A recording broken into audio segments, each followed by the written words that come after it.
Hi friends, welcome to Telangana TET and DSC social content classes. So ఇవి revision classes, 8th class 4th lesson. ఇది ధృవ ప్రాంతాలు. So ఒక్క line కూడా miss కాకుండా పిక్చర్స్లో ఉన్న సమాచారంతో సహా ఇవ్వడం జరిగింది. సో టెస్ట్ సిరీస్ ఫోల్డర్లో కూడా ఈ టెస్ట్ అప్లోడ్ చేయడం జరిగింది. సో రాయండి. సో టెస్ట్ సిరీస్ ఎవరికైనా కావాలి అనుకుంటే తక్కువ రేట్కి అందుబాటులో ఉంది. సో కింద డిస్క్రిప్షన్లో శశి అకాడమీ యాప్ లింక్ ఉంది. యాప్ ఇన్స్టాల్ చేసి స్టోర్లోకి వెళ్తే మీకు కోర్సెస్ కనబడతాయి. పీడిఎఫ్ విత్ వీడియోస్ కూడా ఉన్నాయి. చూడండి, ఒక లైన్ కూడా మిస్ కాకుండా ఈ పీడిఎఫ్ వీడియోస్ 6 to 10th వరకు ఉంటాయి. సో పీడిఎఫ్ ప్రింట్ తీసుకోవచ్చు. సో ఫిజికల్ బుక్స్ గురించి కూడా ఇన్ఫర్మేషన్ ఇవ్వడం జరిగింది. సో ధృవ ప్రాంతం అంటే ధృవాల దగ్గర ఉండే ప్రాంతాన్ని ధృవ ప్రాంతం అంటారు. ధృవ ప్రాంతంలో ఉన్న ఖండాల ఉత్తర భాగాల్ని ఏమంటారు? టండ్రా ప్రాంతం అంటారు. టండ్రా అంటే అర్థం బాగా చలిగా ఉండే ప్రాంతం. టండ్రా ప్రాంతంలో చాలా తక్కువ సూర్యకాంతి పడుతుంది. కాబట్టి ఇక్కడ ప్రత్యేకమైన మొక్కల రకాలు ఉంటాయి. వీటిని ఏమంటారు? టండ్రా వృక్షజాలం అంటారు. టండ్రా ప్రాంతంలో చలికాలంలో ఏ విధంగా ఉంటుంది? ఇక్కడ చలికాలంలో బాగా చలిగా ఉంటుంది.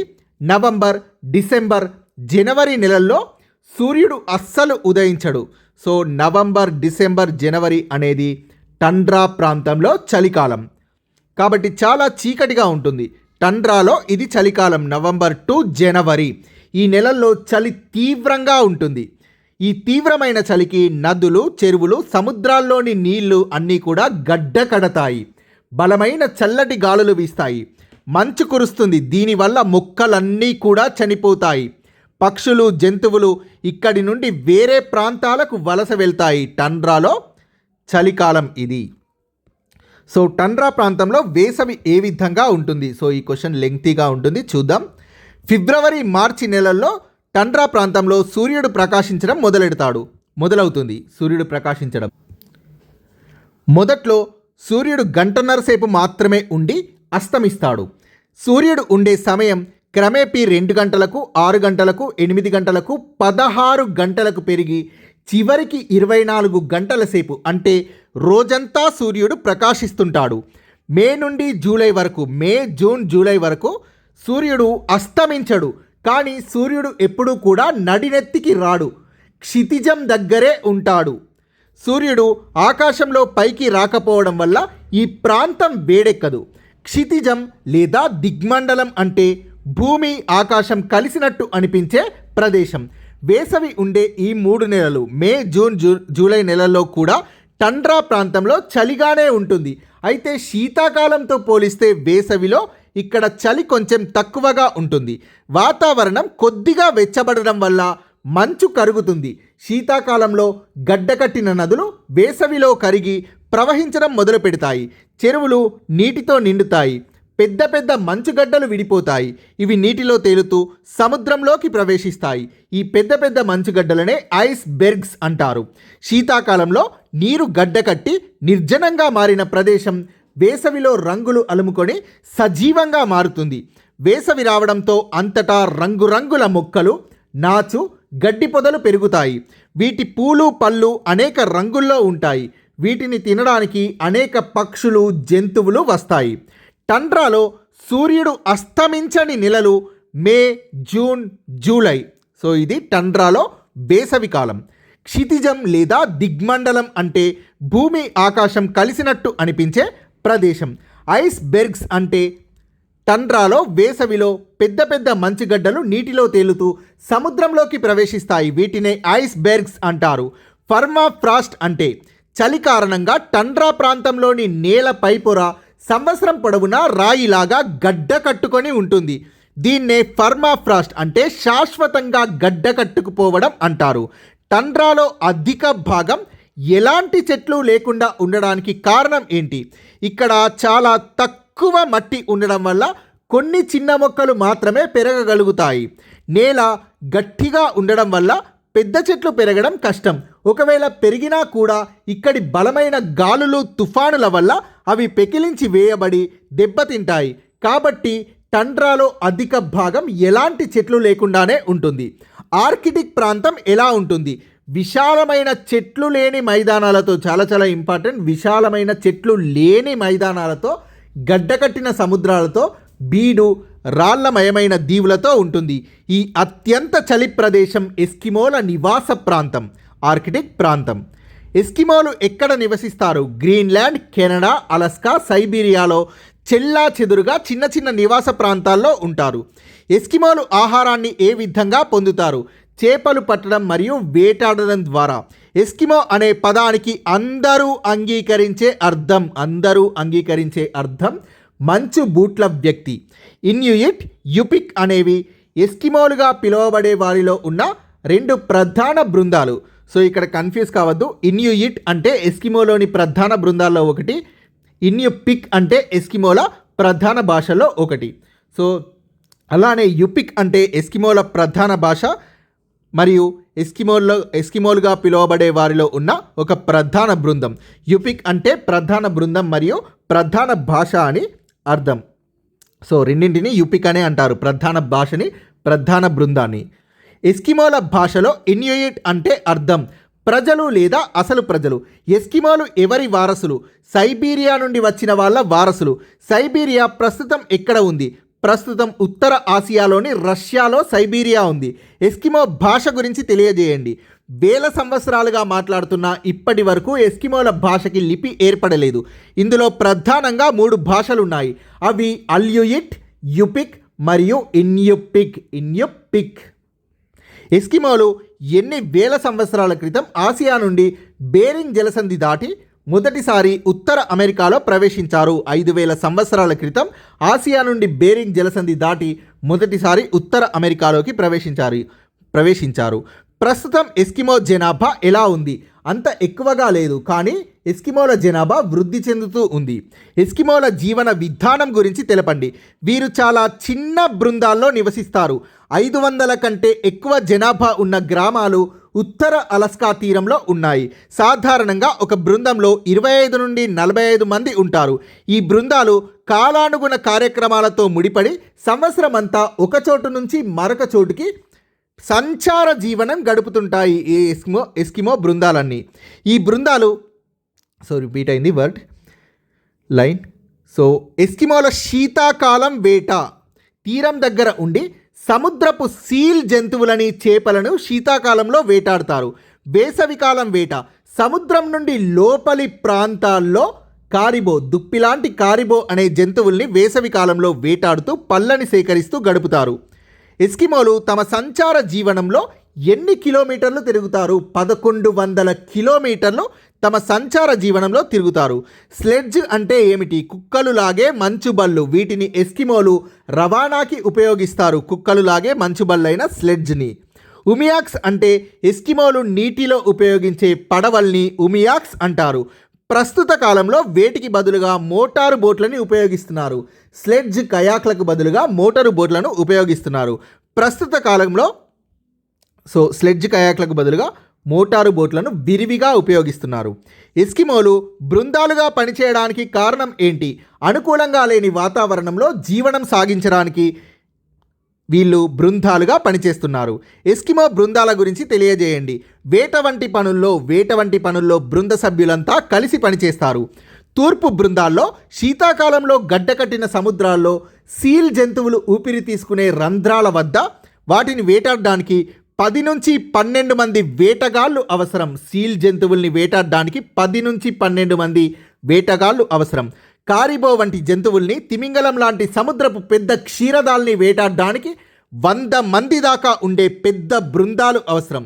సీల్ జంతువులకు 10 నుండి 12 మంది, కారిబో లాంటి జంతువుల్ని, తిమింగలం లాంటి సముద్రపు పెద్ద క్షీరదాల్ని వేటాడడానికి 100 మంది దాకా ఉండే పెద్ద బృందాలు అవసరం. వలలతో చేపలు పట్టడం, పళ్ళు సేకరించడం, ఎలుగుబంటి జాడ కనుక్కోవడం లాంటి పనుల్ని ఒక్కరు లేదా కుటుంబ సభ్యులు చేస్తారు. ఎస్కిమోల ప్రధాన వృత్తి ఏంటి? వేట మరియు చేపలు పట్టడం. దాదాపు అన్ని ఎస్కిమో బృందాలు వేటాడే జంతువు ఏది? కారిబోని దాదాపు అన్ని ఎస్కిమో బృందాలు వేటాడతాయి. కారిబోలను ఎప్పుడు వేటాడతారు? వేసవి కాలంలో మరియు వసంతకాలం ఆరంభంలో. కారిబోని వేటాడతారు. కారిబోని అన్ని ఎస్కిమో బృందాలు వేటాడతాయి.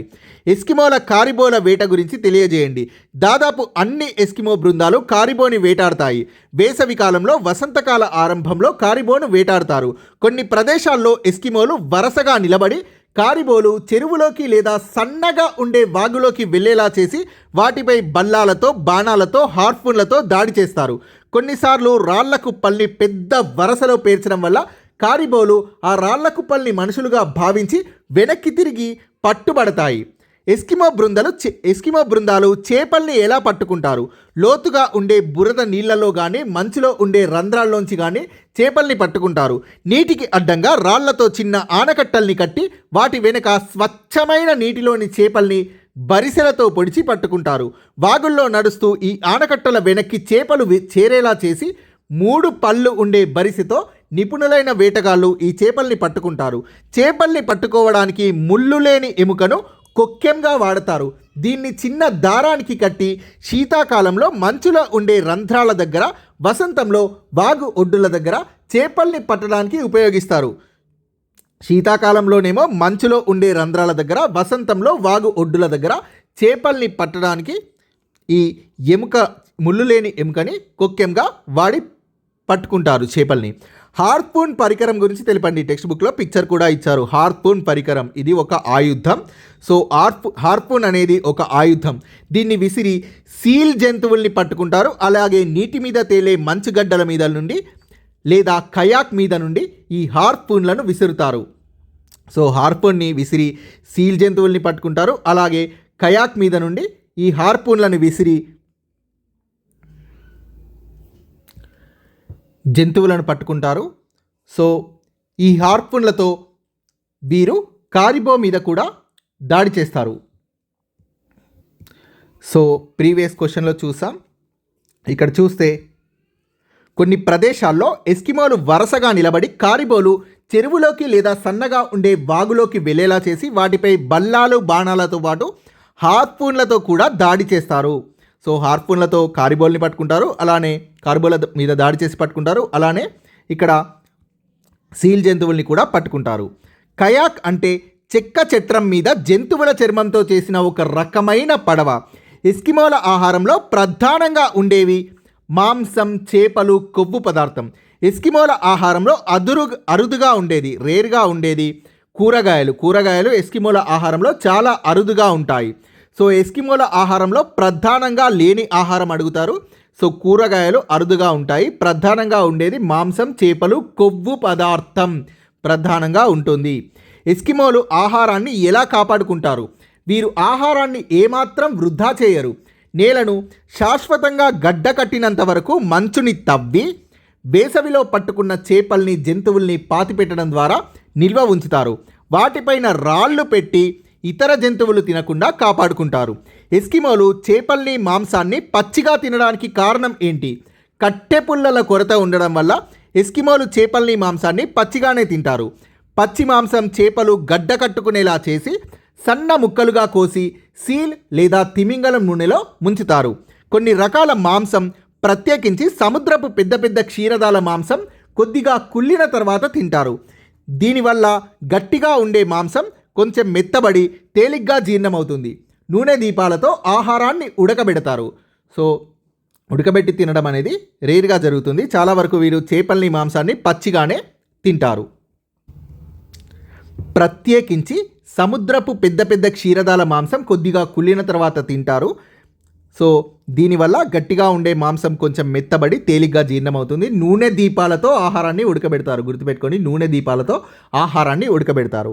ఇగ్లూ అనే ఎస్కిమో పదానికి అర్థం ఆశ్రయం.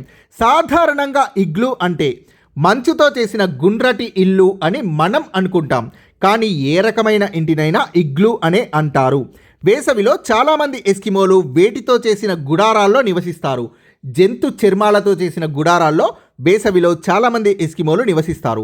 పశ్చిమ అలస్కాలో పెద్ద పెద్ద గుడారాల్ని ఏ విధంగా తయారు చేస్తారు? చెక్క చట్రాల మీద బరువుగా ఉండే వాల్రస్ చర్మాన్ని కప్పడం ద్వారా పశ్చిమ అలస్కాలో శీతాకాలానికి పెద్ద పెద్ద గుడారాల్ని తయారు చేస్తారు. అలస్కా ఉత్తర తీరంలో గుండ్రటి ఇళ్లను ఏ విధంగా కడతారు? దుంగలు, తిమింగలపు పక్కటెముకలతో కడతారు. నేలలో చిన్న గొయ్యి తీసి దానిపై గుండ్రటి కప్పు వేసి గడ్డకట్టిన మట్టితో కప్పుతారు. గ్రీన్లాండ్లో ఇల్లు ఏ విధంగా కడతారు? రాతి పలకలతో కడతారు. గ్రీన్లాండ్లో ఎస్కిమోల మంచు ఇళ్ల గురించి తెలపండి. తూర్పు, మధ్య ప్రాంతాల్లో మాత్రమే మంచు ఇళ్లను ఉపయోగిస్తారు. మంచును దట్టించి, మంచుగడ్డలు కాదు, మంచుని దట్టించి ఇటుకల మాదిరి చేసి గుండ్రటి పైకప్పు కడతారు. శీతాకాలంలో ఉండడానికి పెద్ద మంచు ఇల్లు కట్టుకుంటారు. ఈ పెద్ద ఇళ్లకు ఉండే పెద్ద సొరంగం లాంటి ప్రవేశాలు ఈ పెద్ద ఇళ్లకు ఉండే పెద్ద సొరంగం లాంటి ప్రవేశాలు సరుకుల్ని నిల్వ చేయడానికి ఉపయోగపడతాయి. ఈ ప్రవేశం ఇంటిలో నేలమట్టం కంటే కిందికి ఉంటుంది. కొంతమంది ఎస్కిమోలు సంవత్సరం పొడవునా కలప మరియు ఇటుకలతో శాశ్వతంగా నిర్మించిన ఇళ్లలోనే ఉంటారు. టండ్రా ప్రాంతంలో నిర్మించిన ఇళ్ల గురించి తెలపండి. ఇంటి వెనక సగభాగంలో తలుపుకి రెండు వైపులా 1 మీటరు ఎత్తు ఉండే మంచు బల్లలుంటాయి. వెనక్కి ఉండే మంచు బల్ల జంతు చర్మంతో కప్పి ఉండి పడుకోవడానికి ఉపయోగిస్తారు.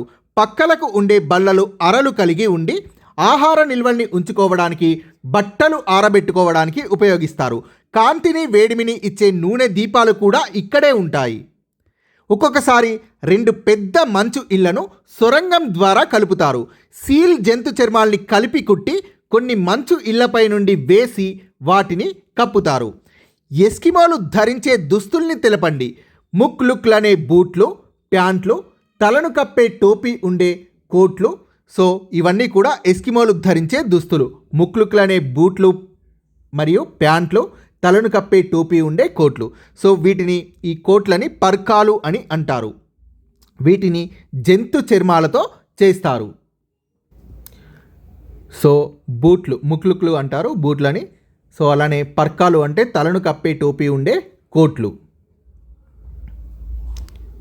వీటిని జంతు చర్మాలతో చేస్తారు. చాలా ఇంపార్టెంట్. జంతు చర్మాలతో చేస్తారు. ఆడవాళ్ళు, మగవాళ్ళు వేసుకునే బట్టల్లో కొంచెం తేడాలుంటాయి. మగవాళ్ళు వేసుకునే పర్కాలకు ముందు వెనక వేలాడే పెద్ద గుడ్డ అంచులు ఉంటాయి. చలికాలంలో ఎస్కిమోలు 2 పొరల్లో బట్టలు వేసుకుంటారు. ఎస్కిమోలు చలికాలంలో కారిబో పిల్లను ఇష్టపడడానికి కారణం వీటి చర్మం మెత్తగా, వెచ్చగా ఉండడం. తీరవాస బృందాలు వేసవి, వసంతకాలం చివర్లో దేన్ని చర్మాన్ని ఇష్టపడతారు? సీల్ చర్మాన్ని ఇష్టపడతారు. ఇది నీటికి తడవదు, కానీ గట్టిగా ఉండడం వల్ల ఇబ్బందికరంగా ఉంటుంది. ఎస్కిమోలు ధరించే బట్టలు ఏ విధంగా ఉంటాయి? సాధారణంగా ఎంబ్రాయిడరీ చేసి ఉంటాయి. రకరకాల రంగుల జంతు చర్మాల్ని కత్తిరించి కుట్టడం ద్వారా పర్కాల మీద డిజైన్లు చేస్తారు. ఎస్కిమోలు వేటిని అలంకరిస్తారు? రోజువారీ ఉపయోగించే వస్తువుల్ని, పరికరాల్ని. సోప్ స్టోన్ అంటే మెత్తటి రాయి. ఎస్కిమోలు ఎముక, దంతం, కొయ్య, సోప్ స్టోన్ అనే మెత్తటి రాయితో వేటిని తయారు చేస్తారు? జంతువుల, మనుషుల చిన్న బొమ్మల్ని, ఆయుధాల్ని, పరికరాల్ని తయారు చేస్తారు. ఎముక, దంతం, కొయ్య మరియు సోప్ స్టోన్ అనే మెత్తటి రాయితో జంతువుల, మనుషుల చిన్న బొమ్మల్ని, ఆయుధాల్ని, పరికరాల్ని తయారు చేస్తారు. ఇవి ఉపయోగించే వ్యక్తి చేతికి అమిరెట్టుగా జాగ్రత్తగా వీటిని చెక్కుతారు. ఎస్కిమోలు ఏ ప్రాంతాల్లో చెక్కతో ముఖాల తొడుగుల్ని చెక్కి రంగులు వేసి ఈకలు, జంతు చర్మాలతో అలంకరిస్తారు? పసిఫిక్, సుదూర పశ్చిమ ప్రాంతాల్లో చెక్కతో ముఖాల తొడుగుల్ని చెక్కి రంగుల్ని వేసి ఈకలు, జంతు చర్మాలతో అలంకరిస్తారు. ఎస్కిమోల మతం వేటి పట్ల ప్రత్యేక ఆసక్తిని చూపిస్తుంది? జీవితం, ఆరోగ్యం, రోగాలు, ఆకలి, మరణాల పట్ల. వీటన్నింటినీ ఏవి నియంత్రిస్తాయని ఎస్కిమోలు నమ్ముతారు? ఆత్మలు నియంత్రిస్తాయని నమ్ముతారు. జీవితం, ఆరోగ్యం, రోగాలు, ఆకలి, మరణాల్ని ఆత్మలు నియంత్రిస్తాయని ఎస్కిమోలు నమ్ముతారు. ఎస్కిమోలు నమ్మే శిల అనేది అతీతమైన శక్తి. అన్ని ఎస్కిమో బృందాలు నమ్మేవి శిల అనే అతీత శక్తిని, ఆత్మల్ని నమ్ముతాయి. ఎస్కిమోలు ఎలాంటి దేవతల్ని విశ్వసిస్తారు? జీవనం, ఆరోగ్యం, ఆహార దేవత అయిన సెడ్నా వంటి దేవతల్ని ఎస్కిమోలు విశ్వసిస్తారు. మనుషులు, జంతువుల ఆత్మలపై ఎస్కిమోల నమ్మకం ఏంటి? చనిపోయాక కూడా ఈ ఆత్మలు జీవించి ఉంటాయని నమ్ముతారు. ఎస్కిమో బృందాల్లో ఉండే నమ్మకాలు, సాంప్రదాయాల గురించి తెలపండి. ప్రతి బృందానికి తమదైన నమ్మకాలు, సంప్రదాయాలు ఉంటాయి. ప్రతి వ్యక్తి, కుటుంబం లేదా బృందానికి ఒక నిషిద్ధమైనది అంటే టాబు అనేది ఉంటుంది. నిషిద్ధమైన దాన్ని టాబు అంటారు. దీని ప్రకారం వాళ్ళు ఫలానా ఆహారం తినకూడదు అనే ఆచారాలు ఉంటాయి. ఇలాంటివి ప్రతి ఎస్కిమో బృందం ఏ సందర్భాల్లో పెద్ద ఎత్తున సంబరాలు చేసుకుంటాయి. జననం మరణాల సమయంలో, వేట బాగా దొరికినప్పుడు, వేట అస్సలు దొరకనప్పుడు కూడా సంబరాలు చేసుకుంటాయి. చాలా చాలా ఇంపార్టెంట్. సో వేట బాగా దొరికినా సంబరాలు చేసుకుంటాయి, వేట అస్సలు దొరకకపోయినా సంబరాలు చేసుకుంటాయి ఎస్కిమో బృందాలు. ప్రతి ఎస్కిమో బృందం కూడా ఈ సందర్భాల్లో సంబరాలు చేసుకుంటాయి. మరణించినా సరే సందర్భాలు చేసుకుంటాయి. చాలా చాలా ఇంపార్టెంట్, గుర్తుపెట్టుకోండి. పుట్టినా, మరణించినా, వేట బాగా దొరికినా, వేట అస్సలు దొరక్కపోయినా సంబరాలు చేసుకుంటాయి. షమాన్లు అంటే ఎవరు? ఎస్కిమోల ఈ ఆచారాల్ని నిర్వహించేవారు షమాన్లు. జననం, మరణం మరియు వేట బాగా దొరికినప్పుడు, వేట అస్సలు దొరికినప్పుడు, సో ఇలాంటి ఆచారాలు పెద్ద ఎత్తున చేసుకునే ఈ సంబరాలు ఉంటాయి కదా, సో ఇలాంటి ఆచారాల్ని నిర్వహించే వారిని షమాన్లు అంటారు. షమాన్లు అంటే ఎస్కిమోల ఆచారాల్ని నిర్వహించేవారు. ఆత్మల ప్రపంచంతో అనుసంధానానికి ఈ షమాన్లు సాయం చేస్తారని నమ్ముతారు. తమ ఆచారాల్లో మాయాజాలాన్ని, నాటకీయతను, అచేతనను షమాన్లు ఉపయోగిస్తారు. ఎస్కిమోల వినోదం గురించి తెలపండి. కుస్తీ, పరుగు, హార్పూన్ విసరడం లాంటి వాటిల్లో పోటీలు, ఇతర ఆటలు, కార్యక్రమాలు చాలా జనాదరణ కలిగి ఉంటాయి. కుస్తీ, పరుగు, హార్పూన్ విసరడం వంటి వాటిల్లో పోటీలు, ఇతర ఆటలు, కార్యక్రమాలు సో చాలా జనాదరణ కలిగి ఉంటాయి. కథలు చెప్పడం, పాడడం, డప్పుల్ని వాయించడం, ఆడడం లాంటివి మతపర ఆచారాల్లో భాగమైనట్లు నైపుణ్యం గల ఆటలు కూడా అప్పుడప్పుడు వీటిలో భాగమవుతాయి. బృందాలు ఒకదాన్నొకటి కలిసినప్పుడు, సంబరాలు జరుపుకునేటప్పుడు మాంసం, కొవ్వు పదార్థాలతో పెద్ద ఎత్తున విందు చేస్తారు. ఎస్కిమోలు మొట్టమొదట చూసిన బయటి వాళ్ళు ఎవరు? వైకింగ్లు. ఐస్లాండ్ నుండి వచ్చి గ్రీన్లాండ్లో నివాసం ఏర్పరచుకున్నది వైకింగ్లు. ఐస్లాండ్ నుండి గ్రీన్లాండ్కి వచ్చి నివాసం ఏర్పరచుకున్నారు. ఐస్లాండ్ వాసులతో ఎస్కిమోల సంబంధాలు ఎప్పటి వరకు కొనసాగాయి? 1200లో స్టార్ట్ అయ్యి 1400 వరకు కొనసాగాయి. 1576-78 కాలంలో బాఫిన్ దీవుల్ని సందర్శించిన బ్రిటిష్ సముద్ర యాత్రికుడు ఎవరు? మార్టిన్ ఫ్రాస్ బిషర్ అనే బ్రిటిష్ సముద్ర యాత్రికుడు 1576-78 మధ్య కాలంలో బాఫిన్ దీవుల్ని సందర్శించాడు. మార్టిన్ ఫ్రాస్ బిషర్ సందర్శించిన తర్వాత ఎస్కిమో ప్రాంతంలో మరింత లోపలకు అన్వేషణల్ని చేపట్టినది ఎవరు? ఇతర ఐరోపా వాసులు. మార్టిన్ ఫ్రాస్ బిషర్ సందర్శనం తర్వాత ఎస్కిమో ప్రాంతంలో మరింత లోపలకు అన్వేషణల్ని ఐరోపా వాసులు చేపట్టారు. బాఫిన్ దీవులు అనేవి ఆర్కిటిక్ ద్వీప సమూహంలో కెనడాలో ఉన్నాయి. ద్వీప సమూహంలో కెనడాలో ఉన్నాయి బాఫిన్ దీవులు, Baffin islands. So Danish, Norwegian, English అన్వేషకులు ఏ మార్గాన్ని కనుగొన్నారు? సముద్రాల మీద ఉత్తర ప్రాంతాల చివరి కంట వెళ్ళి చైనాకు ప్రఖ్యాతిగాంచిన వాయువ్య మార్గాన్ని డేనిష్, నార్వేజియన్, ఇంగ్లీష్ అన్వేషకులు కనుగొన్నారు. ఏ సంవత్సరం నాటికి రష్యన్లు సైబీరియా, ఉత్తర అలస్కాలకు చేరుకున్నారు? 1728 నాటికి. యూరోపియన్లు ఎస్కిమోలకు ఎక్కువగా తారసపడడానికి కారణం ఏంటి? కనబడడానికి కారణం పసిఫిక్ సముద్రం, అట్లాంటిక్ సముద్రం నుండి వాయువ్య మార్గాన్ని కనుగొనడానికి అన్వేషకులు చేసిన ప్రయత్నాల వల్ల యూరోపియన్లు ఎస్కిమోలకు ఎక్కువగా కనబడ్డారు. ఎప్పటి వరకు ఉత్తర ఆర్కిటిక్ దీవుల్లో ఉంటున్న ఎస్కిమో బృందాలకు బయటి వాళ్లతో ఎలాంటి సంబంధాలు లేవు. 1800 చివరి వరకు ఉత్తర ఆర్కిటిక్ దీవుల్లో ఉంటున్న ఎస్కిమో బృందాలకి బయటి వాళ్లతో ఎలాంటి సంబంధాలు లేవు. ఎస్కిమోల్లో చాలా మార్పులు రావడానికి కారణం ఏంటి? 1850ల తర్వాత అమెరికా, యూరప్ దేశాల నుండి తిమింగలాల వేటగాళ్ళు, జంతు చర్మ వ్యాపారస్తుల రాకతో ఎస్కిమోల్లో చాలా మార్పులు వచ్చాయి. 1850ల తర్వాత తిమింగలాల్ని వేటాడే వాళ్ళ కోసం ఎస్కిమోలు పనిచేయసాగారు. వీళ్లకు జంతువుల చర్మాల్ని అమ్మసాగారు. సో తిమింగలాల్ని వేటాడే వాళ్ళకి జంతు చర్మాల్ని అమ్మసాగారు. బయటి వాళ్ళు ఎస్కిమోలకు తుపాకులు, ఇతర పరికరాలని సరఫరా చేసేవారు. కొత్త ఆయుధాలు, పరికరాల వల్ల, జంతు చర్మానికి పెరిగిన గిరాకీ వల్ల జంతువుల్ని పెద్ద సంఖ్యలో చంపసాగారు. కొన్ని ప్రాంతాల్లో ఈ విపరీతమైన వేట వల్ల కారిబో, సీల్ జంతువులు అంతరించే దశకు చేరుకున్నాయి. బయటి వాళ్ళు రావడం వల్ల ఎస్కిమోలకు నిరోధక శక్తి లేదా సహజ నివారణ లేని కొత్త రోగాలు వచ్చాయి. ఈ రోగాల్లో మశూచి, క్షయ, జలుబు, కోరింత దగ్గు, న్యూమోనియా, డిఫ్తీరియా, అమ్మవారు లాంటి ప్రమాదకరమైనవి కూడా ఉన్నాయి. 1800 సంవత్సరం తర్వాత, సో 1800 తర్వాత ఈ రోగాలు చాలా ప్రమాదకరంగా మారడానికి కారణం ఏంటి? 1800 తర్వాత ఆర్కిటిక్ ప్రాంతంలో సంవత్సరం పొడవునా యూరోపియన్లు నివసించసాగారు. దాంతో ఈ రోగాలు చాలా ప్రమాదకరంగా మారాయి. ఎస్కిమోలు ఉండే ప్రాంతాల్లోకి యూరోపియన్లు వచ్చి నివసించడం వల్ల ఈ రోగాలు అనేవి చాలా ప్రమాదకరంగా మారాయి. ఎస్కిమోలు బయటి వాళ్ళ మధ్య సంబంధాన్ని ఏమంటారు? వృద్ధి పతనం అంటారు.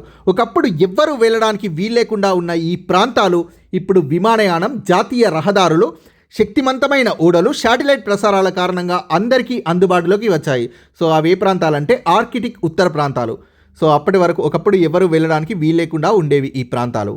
ఎస్కిమోల జీవన విధానంపై తీవ్రమైన ఒత్తిడి ఏర్పడడానికి కారణం ఏంటి? విడతలుగా బయటి నుండి వచ్చిన వాళ్ళ వల్ల కొంతకాలం పాటు ఎస్కిమోలకు సంపద, విద్య, ఉపాధి సమకూరాయి. తర్వాత పేదరికం వల్ల ఎస్కిమోలు చెల్లాచెదురు కావడం, విపత్తుల్లాంటి పరిణామాలు సంభవించాయి. ఒక్కొక్క దానివల్ల ఎస్కిమోలకు భిన్న సామాజిక, ఆర్థిక శక్తులతో సంబంధాలు ఏర్పడ్డాయి. ఒకప్పుడు ఎవ్వరూ వెళ్ళడానికి వీల్లేకుండా ఉన్న ఆర్కిటిక్ ఉత్తర ప్రాంతాలు ప్రస్తుతం విమానయానం, జాతీయ రహదారులు, శక్తివంతమైన ఓడలు, శాటిలైట్ ప్రసారాల కారణంగా అందరికీ అందుబాటులోకి వచ్చాయి. ఈ మార్పుల ఫలితంగా ఎస్కిమోల జీవన విధానంపై ఒత్తిడి ఏర్పడింది. చుకోటా అనే ప్రాంతంలో సాధారణంగా వేటాడే జంతువులు వాల్రస్లు. క్వామిటిక్ అంటే ఇన్యూయిట్ ప్రజలు మంచు మీద ప్రయాణించడానికి రూపొందించబడిన కుక్కలు. సో కుక్కలులాగే మంచు బళ్ళు. క్వామిటిక్ అంటే ఇన్యూయిట్ ప్రజలు మంచు మీద ప్రయాణించడానికి రూపొందించబడిన కుక్కలులాగే మంచు బల్లని క్వామిటిక్ అంటారు. సో ఇది టెక్స్ట్ బుక్లో ఇచ్చిన పిక్చర్లో ఉన్న సమావేశం. సో మీకు కనుక ఈ వీడియో నచ్చినట్టయితే లైక్ చేయండి ఫ్రెండ్స్, షేర్ చేయండి, ఛానల్ని సబ్స్క్రైబ్ చేయండి. Thank you very much.